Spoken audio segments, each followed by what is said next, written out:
as an advisement lang po, ano, at saka you have to evaluate it po with all the risks involved. Okay? So let's discuss po yung mga pros and cons. So we've talked about full-time employment, small business, savings deposit, at saka yung savings or time deposit, at saka yung property investment. So full-time employment, risk of failure po dyan, medium, right? So kadalasan yan, kahit ba magaling kang empleyado, kung bumagsak naman si company mo, tanggal ka sa wala kang kita, right? Or kung maganda naman yung company mo, kupal-kupal ka naman na empleyado, for excuse the term, tanggal ka sa trabaho, right? So nasa medium ka diyan eh. Hindi mo talaga hawak 'yan, right? Next, ngayon kung small business ka naman, sabi ko nga lalo kung startup ka, ano bang business mo? O ano ba pinakamadaling business? Buy and sell, sari-sari store, o kaya maliit na grocery. Sa tingin mo ba matatalo mo si Save More at saka si Pure Gold na nagsulputan na sila ang lahat sa lahat ng sulok ng Pilipinas? Malabo sigurong mangyari diyan, di ba? So yun po, so very high ang risk of failure ng small business po, right? So kaya kailangan i-research sa mabuti yan bago ka mag-invest. Meron akong kapitbahay mismo, kababata ako. Nag-Saudi na siya, bumili ng van. Alam mo, nauso yung mga van sa atin eh. Bumili ng mga second-hand na Hyundai van, tapos nag-UV Express siya. Bumili siya ng 2 ata o 3. Inggit ako, wow, asensado na agad siya. Anong nangyari? Kasi yung, again, sabi ko kanina, yung mga lalaki na hilig sa transport business, hindi nyo alam sa transport business, binubuhay ninyo yung driver. So kung hindi ikaw ang nag-ooperate nung transport business mo, hindi profitable po yan. So anong nangyari? Nasira yung van niya kasi hindi naman nag-appreciate yung van, di ba? Depreciating yan araw-araw. So he has to sell it. Ngayon, balik siya sa Saudi. Okay? So that's a real life savings deposit. So ito sinabi na natin risk of failure. Very low po to kasi establish ang banks eh. So wala pong debate yan, talagang magandang mag-save sa bank. Pero yung earnings yan later on is mahirap. Ngayon, property investment lalong very low po to. Bakit? Kasi ang property investment po is tangible asset po yan, nahahawakan natin, right? Pwede mong hipuin yan. Lupa, pwede mong halikan kung gusto mo yan. Tangible po yan. So, alam mo na hindi yan mawawala, hindi yan mananakaw. Right? Our experience po dito and I'm talking on Philippine scenario, is the tendency of a property is to go high. Okay? However, quid daw ka rin, ingat ka rin. Baka mamaya may nakita kang, uy, mura tong lupa't bahay, oh. Biling ko to, mura to. Yung kapitbahay niyang subdivision, ang mahal-mahal. Hindi mo na-research, binili mo pala nasa fault line. Kaya nagmura. Dahil nasa fault line. Di ba? Anytime pag nag-earthquake, bumubuka yung fault line. Kakainin ngayon ng fault line yung lupa't bahay mo. So, ingat ka dyan. So, you need to do your own research. Kaya sabi ko kanina sa disclaimer, may kanya-kanyang risk po yung bawat opportunity natin, right? Now, let's go to the second point, which is liquidity. Full-time employment, very low po yan. Kung nag-resign ka sa trabaho, kung magkano lang yung separation pay mo, yun lang ang makukuha mo, right? Small business, ano bang liquidity mo sa small business? Kung ano lang yung kita mo sa araw-araw, yun lang ang cash na pumapasok sa'yo. Hindi mo rin pwedeng ibenta yung business mo ng mas mataas dahil halimbawa, nag-business ka ng sari-sari store, kinabit mo lang sa bahay mo, paano mo ibebenta yung sari store mo? Wala kang cash dyan. So yung mga goods lang sa loob ng sari-sari store, yun lang pwede mong ibenta, which is almost nothing there. Savings and time deposit, very high ang liquidity niyan kasi kung nag-invest ka ng 100,000 for example, 100,000 din yan plus interest ang makukuha mo. Okay? Of course, there's a very big downside sa liquidity is yung disiplina mo sa sarili mo. At saka ang kalaban mo sa liquidity is itong si Apple. Pag naglabas ng bagong iPhone, ay gusto ko yan, iPhone 13. Kahit na maayos pa yung cellphone, ay gusto ko yan, bagong Mac na M processor. Ay, gusto ko yan. Ay, may 100,000 ako sa bangko, 75K si iPhone 13. Sige na, withdraw, di ba? So yun ang kalaban natin sa liquidity, right? Yan ang kalaban natin sa liquidity, yung sarili natin. Because alam natin may pera tayo, so may temptation na pwede natin magastos yan. Uy, nag-Singapore si kapitbahay. Yabang-yabang sa Facebook, makapag-Singapore nga rin. O, di ba? May pera naman ako sa bangko eh. Alam ko, may kikit mababa, may baba. So, yun ang hirap ng very highly liquid yung iyong investment. Madali kang ma-entice na i-withdraw yan, right? Next is property investment. So, liquidity mo rito is low. To be honest, very low po kasi hindi naman araw-araw may namimili ng condo or ng lupa't bahay, right? Pero naman yung resale value niyan will be high. Now, let's talk about capital requirement number 3. So full-time employment, wala kang capital requirement dito, right? Kasi ang ini-invest mo dito is yung skill. Siguro ang kailangan mo lang capital requirement dito is yung pamasahe mo pumasok sa opisina. Okay? Tsaka lunch mo and otherwise, yun lang ang kailangan mong kapital. Small business, maliit din ang kapital na kailangan mo rito. So, kung gusto mo mag-business ng fishball, di ba? Madali kang mag-business ng fishball. Tayo ka lang or bumili ka lang ng maliit na kariton mo. Siguro sa halagang 3,000 meron ka na fishball business. So maliit na kanyan. Pero of course again, risk reward ratio tayo, right? Less investment or less risk, less reward. Savings and time deposit ang capital requirement nito, medium po dito. Kasi if you really want to earn, kailangan mo ng sizable na investment. Hindi mo pwedeng sabihin na, okay, maglagak ako ng 10,000 piso rito. Tama na okay na yan, mabubuhay na ako dyan. So, kailangan mo rin ng sizable requirement dyan.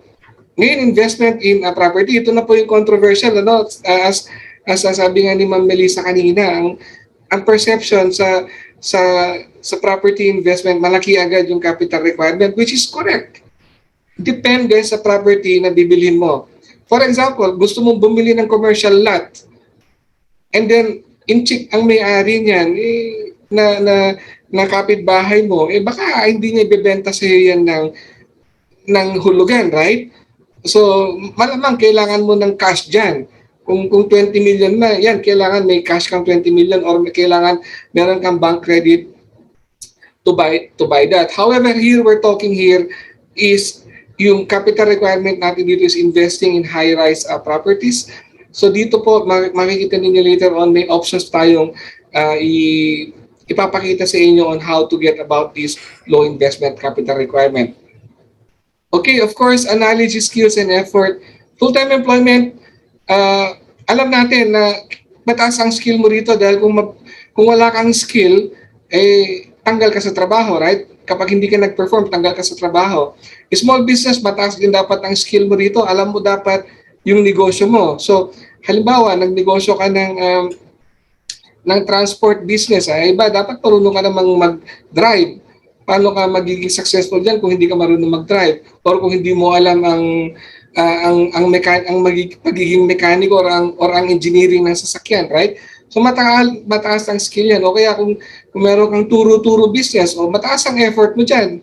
Magising ka ng umaga, magbukas ka, ikaw rin na magsasara niya sa gabi. So high po ang ating skill and effort dito sa full-time at saka small business. Pagdating sa savings deposit naman or time deposit, very low. Iiwan mo lang yung pera mo dyan. Bahala na si bangko magbigay ng interest sa'yo. Ganon din po yan sa property investment. Okay?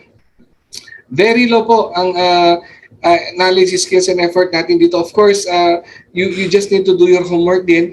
And that's why we're saying na it's low dahil we are here to guide you kung ano yung magandang opportunity at saan ka dapat mag-invest. Okay? Security and stability, employment, same like risk of failure, medium po yan. Stability, I don't think na small business is stable ka. By the word, small business, maraming fluctuation po yan and risk of failure is high. Okay? Savings and time deposit, security, stability, and not so much, sabi nga natin kanina, ang kalaban natin dito ay inflation. Okay? Security, stability, property, investment, very, very high po yan. As mentioned earlier, risk of failure is low. So kaya maganda po yung, bihira po na may narinig tayo na, na property na bumababa. Ang property, 99.9% of the time, pataas po yan ng pataas. Okay? And then growth, appreciation, full-time employment law, habang tumatanda tayo, I don't think meron tayong room for growth, and alam natin na wala pa tayong narinig na janitor naging CEO or presidente ng company, 'di ba? So maliit ang growth natin sa full-time employment. Okay, small business, medium lang po, kasi business, small business, lalo na yung mga startup, either you fail or you make it. If you make it, you could also make it big. So gitna lang po tayo diyan. Mahirap naman natin sabihin low, kasi it depends on the business na papasukin mo. Savings deposit, growth appreciation, very, very low. Sabi ko nga kanina, baka negative pa to if you factor in inflation, negative pa po yan. Okay? Again, inflation, pagtaas ng bilihin, 3%, ang interest rate mo, 2% lang, so nalulugi ka pa ng 1%. Okay? Investment, property investment, very high growth appreciation dito. Kadalasan yan, nagdo-double yan in a span of 10 years. So very, very high po ang appreciation dito. Of course, time to earn, full-time employment, very short to. Kinsenas katapusan, meron ka ng kita. Small business, time to earn long, kasi namuhunan ka, it will take time para bawiin mo yung iyong kapital. So, saka mo lang masasabi na kumikita ka na talaga. Okay? Savings, time deposit, ganun din po yan. Medium, depende po sa term ng inyong time deposit. So, yun po yan. And then, property investment, sasabihin natin short. Bakit short? Kasi po, mamaya, papakita natin meron tayong opportunities on how to earn. And if you remember, the title of the page and of the session is sustainable. So how can we be sustainable by investing? So when we say sustainability, we're trying to say here na there is chance na yung inyong investment can be self-liquidating or self-paying. Alright? Long-term reward, full-time employment law, sabi ko nga, meron tayong due date or expiry date sa ating employment. Hindi naman panghabang buhay yan. Pag na-reach mo na yung retirement age, tapos ka na. Small business, again, long-term reward, medium, it can be good, it can be bad. So nasa medium lang po tayo dyan. Savings deposit, again, long-term reward, very, very low. Property investment, very high po yan. Again, with all the security, list of failure, very high po yan. Low risk of temptation to sell it immediately, very high po yan. Ang reward natin dyan. Any question po sa slide na to? Wala po. Okay. We said po dito sa property investment, so halos puro green lahat po yan, no? So isa lang ang law dito, which is liquidity. So we would like to focus now or draw your attention sa investing in real property. So dito tayo papasok ay strategy, awareness, guidance, and opportunity. Okay. So ano ba ang mga options natin kapag bumili tayo ng lupa, house and lot, o kaya a townhouse, and then a high-rise or low-rise property or condo or a residential office. So as mentioned earlier, kadalasan itong lot and house and lot, especially kung hindi galing sa developer or realtor, kailangan yan spot cash. Okay? Ngayon kapag realtor naman yan, subdivision, maybe may bank financing din yan or may pag-ibig din po yan. So depende po yan kung accredited sila ng bangko or ng pag-ibig. Okay? But you will see in condos and resos or residential offices, Available po lahat ng options. Pwedeng, of course, kung may cash ka, gusto nilang tanggapin yung cash mo. Bank financing din, deferred cash. Of course, but pag-usapan natin bank financing. Bank financing, maraming scheme po to. Merong 15% cash, 85% financing. Ang common po is 20% cash and then 80% financing. Sa experience ko sa townhouse, when I was looking for townhouse, kadalasan sa kanila gusto nila 30% cash at saka 70% financing.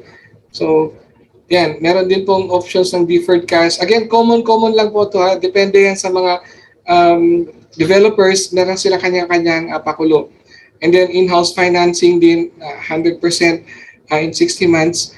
So kung meron kang pera, pwede ka nang si developer lang mismo ang kausap mo, pag-usapan ninyo, babayaran mo siya in 5 years to pay. So very common po yan, even sa subdivision po.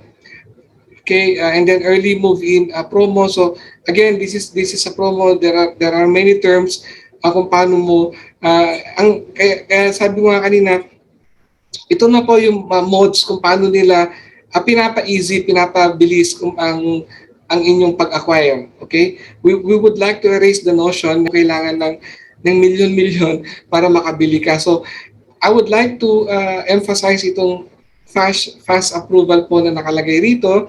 So, bakit po nasabi na kapag condo, fast approval? Kasi ganito po yan. When we talk about bank financing, for example, Century Properties. Yang Century Property na yan, nakatie up na yan sa bangko, hindi yung borrower. So, ginaranti na ng bank na okay yung property na yan, pre-approve na po, okay yung property na yan, kahit na hindi mabayaran ni borrower yan, kaya kong ibenta kaagad yan at pataas ang resale value niyan.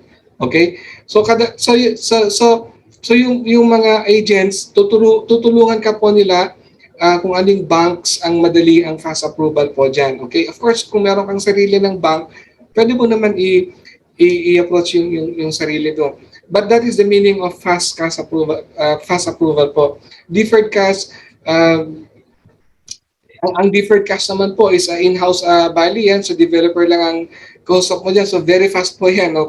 Kasi the mere fact na cash po yan is agree agad sila dyan. In-house financing, ganun din. Si developer lang po yan. So agree agad po sila dyan. Early move-in promo naman, again, fast approval din po yan. Depende sa promo. So dito lang, of course, dito lang sa early move-in promo, titignan ng developer yung iyong kakayahan to pay itong 20%, which is in this case 5% cash and 15% in 22 months. So meron pong, as an OFW and in my experience, madali lang po yung requirements, believe me. Certificate of employment, passport, at saka bank remittances and all of that. So wala naman pong issue ibigay yan, right? May question tayo rito? Wala po. Okay.